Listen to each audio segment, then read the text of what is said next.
Hi, my amazing artists. Today we are going to talk about how we're going to take your emotions that you thought about last time in your emotion color wheel and transfer them to your still life drawing.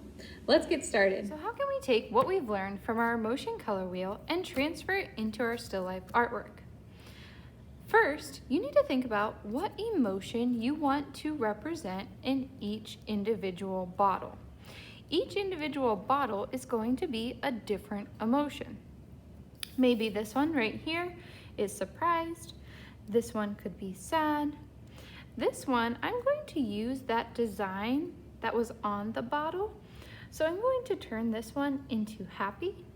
And this one over here, maybe I decide that this will be proud. Choose what emotion you want in each bottle, and then you're going to begin coloring them.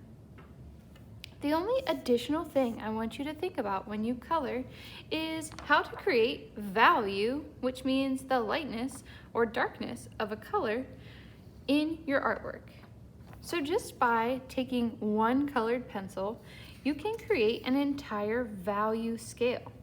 The harder you push, or the more pressure you put on the pencil, the darker of a value you will get. As you lessen your pressure on your pencil, the value of that color will get lighter.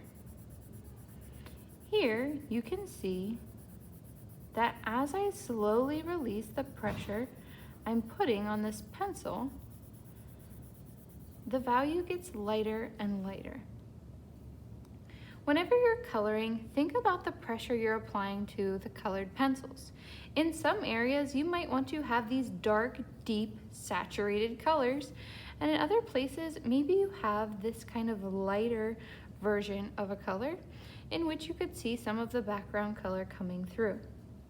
Think about that whenever you go to put your designs that you did on your emotion wheel into your still life drawing.